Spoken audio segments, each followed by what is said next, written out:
one sec. Okay, come on. Straight. Yeah? Cool. Okay, I'm sitting next to a gentleman to my right here, putting his no introduction. This time last year, it was safe to say probably not many people have heard of you, William. Yeah. 2014 has been a big year for you so far. Yes, 2 pro shows. Tell us a little bit about that. Yeah, it's been a good year for us, and we done the Australian Grand Prix. Got there second place, and we got invited for the Arnold Classic Brazil. Unfortunately, we got there at 7th place. And now we're just picking up a show, you know, to try and qualify for the Olympia. And if that's not possible, we will compete at least 2 more shows after the Olympia. So, yeah, so from Australia, you said you got 1 more. What other show are you looking at? Have you got anything in mind yet? Or? After the Brazil, we were like, you know, we have to win a show, you know, to get at Olympia. Yeah. So we are now like choosing a show, you know, to compete at. Which show, we don't know yet, but like within 1 week, 2 weeks time, we will know it. Okay, fantastic. You know, so because I think they got 5 more shows until the Olympia, so 1 of these shows or 2 of these shows we'll be competing at. Now you said obviously Australia was a good placing for you. You went from Australia to Brazil. As you said, Brazil wasn't the place you were looking for. No. Was there something that happened, didn't go right, went wrong, or what between the 2 shows? To be honest with you, I felt like, okay, in Australia it was good, but in Brazil we brought a different package. It was, in my opinion, you know, I was fuller at the Brazil Arnold Classic, but it's just we don't control it. You know, it's our future is in the hands of the judges. Exactly, you understand? Exactly. So if they please with your physique, you know, you're lucky. If they're not, yeah, then you get such places like 7th place. Because if you ask me personally, I don't agree. Yeah. I don't agree for the first part also. You know, like if I got the first place, I didn't went for the first place because I wasn't that good for the first place. But 7th place, no, that's way too much. You know, that's. So you touched on about the rest of the year. This gentleman stood to your right. You hooked up with Neil. Was it the beginning of the year or last year? Like October, we start. Like we know each other like since British Grand Prix. We hooked up. But in last year, October, we really started working together. It's from October going, you know, I work with the Y3T and since with his diet, and since then it's like we tight, you know. So. So is there are these your sponsors? Are they your sponsors now? I'm sponsored by Gasp also, and I'm sponsored by USN, and there's more to come, I hope. Fantastic.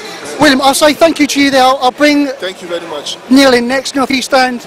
Take a stand in there, buddy. Cool. Obviously, William's, you know, come on leaps and bounds since under your guidance. What's your kind of role been in this? I mean, first of all, I don't want to bring the credibility back to myself because ultimately, you know, William had a phenomenal physique, world-class physique before we started working together. I think I've seen him develop as a professional from the 212 class, and I think that even then he probably maybe got overlooked a little bit because obviously he was a new face, for instance, but he definitely had the potential obviously to be something very special. You know, we built up a relationship with him and his last trainer, Khalib, who's actually competing at this show actually over the weekend in the pro show. He's a great, you know, he's got a great world-class physique himself as a 212 athlete, but you know, William's a really hard worker. You know, I obviously implemented some things different to what he's done in the past, and you know, do I think that maybe that's allowed his body to maybe, you know, flourish and maybe grow? Yeah, you know, probably has. But I think that is, you know, really is his efforts in the gym and his desire to be a competitive athlete and obviously be one of the best athletes in the world. That's really why he's made the gains, and I think that, you know, us working together. I think that maybe we bring the best of each other out, maybe, and I am obviously excited about his future, you know, for many reasons. I mean, having somebody like William kind of just strengthens my camp, I think, for instance, so I'm excited about his future. No, obviously 2 shows this year, you know, we spoke about, you know, Brazil didn't go according to plan. He's obviously still, he wants to do the Olympia, so what's the kind of next step from here?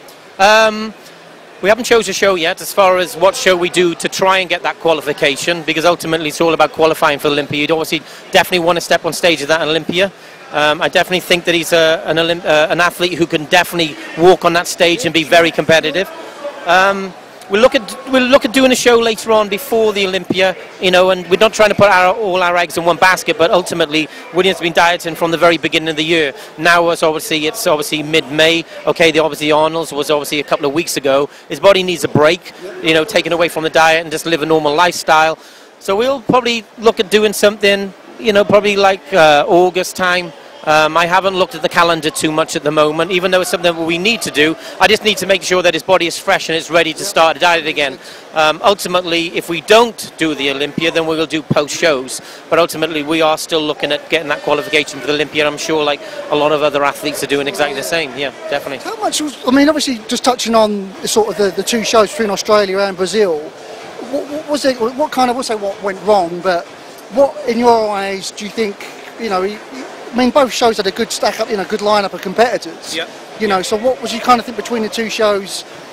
Was the variance in sort of doing, you know, sort of placing well to not kind of where you wanted to come in at? I think in Australia maybe we were a little drier, but I still don't think that his condition at Brazil was really off, to be honest with you. I just think that he didn't get the comparisons to really maybe, you know, stack against his fellow athletes. But also, I will also say that, you know, that William still is a young... How old is he? He's 31, okay. But there's still, like I would say, some amateur mistakes on stage we need to change. Do you understand? It's not so much like, you know, we've got to come in harder, drier, bigger, fuller.